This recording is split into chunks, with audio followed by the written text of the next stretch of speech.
Hello everyone. Today we're going to discuss differences between developed and developing countries. Why some countries are poor and some are rich. How countries grow and become rich and developed. For some countries become rich if they find some natural resource that is in demand. However, for those countries, if the demand for these resources dies or they don't manage the wealth properly, the wealth would seem ephemeral. But that is not the question really. How do most countries grow? How do most countries become rich and more importantly, develop? Let's step back and look at the monetary setup of the world briefly. Earlier, we had Bretton Woods system wherein all the currencies were linked to the US dollar and the dollar itself was linked to gold. This was a semi-commodity based system.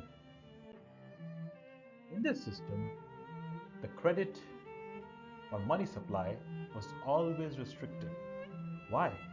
Because ultimately the credit had to mean revert and match up with the amount of physical gold. And so the governments always had to make a choice of spending either on healthcare or on space research. Today, we have a different system. It's called the credit based monetary system or the credit based money. In this system, let's see how the money is created. The person goes to the bank and asks for a loan. The bank gives him loan in lieu of a collateral. And voila, simply the money is created. As simple as that. Because as the name suggests, credit is money. So, if you want more details on this, you can look at our money presentation. The link would be given in the description. The important point is that in the system, the government can increase its fiscal deficit and literally print the money. How is that? Well, the government has little monopoly over money supply. Let's see how. The government can issue debt to cover its fiscal deficit.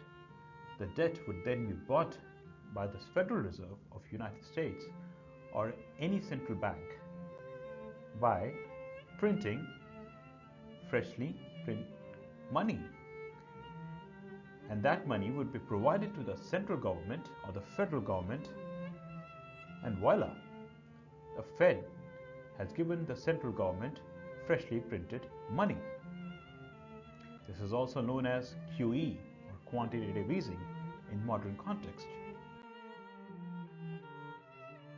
So also the government has the monopoly to collect taxes in the economy, giving it the power over the money supply.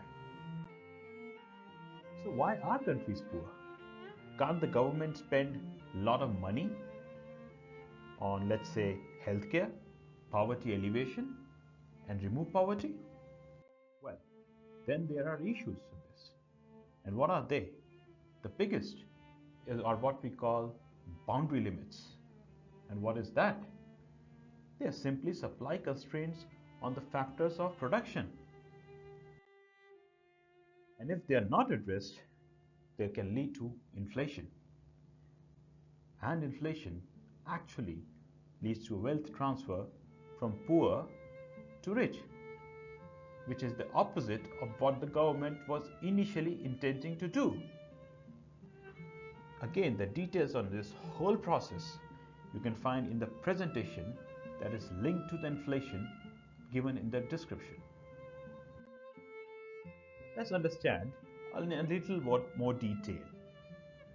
Let's say the government gives lots of money to people.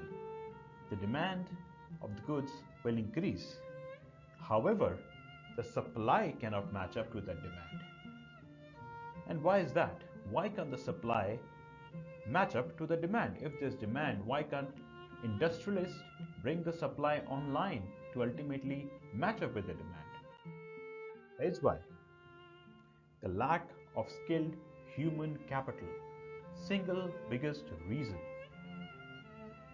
Because human capital, unlike physical infrastructure, takes time, and no amount of money can fasten this process beyond a point, because its very nature is biological and time taking. And that is the reason why supply of goods can't match up with the demand. Let's take an example and clarify it even more. Let's say the government announces that it will double the health outlay provided to the people who need it. But then where are the doctors? Where will be the doctors in the poor and developing countries? A doctor, making a doctor takes about 30 years. And that is the single biggest supply constraint. And if the government does that, what will happen? The healthcare costs will zoom across the board. And contrary to the initial intention of the government, the poor and the middle class will suffer the most. And so that is the biggest difference between rich and poor countries, developed and developing countries. It's the better developed human capital. It's not the number of cars or television sets a country has. Let's take them all away. Let's take the physical infrastructure away. If you have the human capital, you can make it all. And so, due to this superior human capital, they can provide better healthcare, productivity, and hence more per capita wealth. The richer countries hence can give all that to its people, as the government can spend money without hitting those limit boundaries, without hitting those supply constraints, as they have those capital, as they have that human capital required. And if not, they can of course import it. They import the good human capital into their country, as they have that atmosphere for that capital to flourish. So what should the developing countries do? What should the poor countries do to become rich? Well, first and foremost, invest in human capital. Provide them with better education. Build better institutions to provide environment to the human capital to flourish. Invest in technology to improve the productivity of your human capital. And of course, more importantly is, don't get bogged down by false analysis wherein they say poor countries should not invest in technology, should not build satellites, as they have to do poverty alleviation.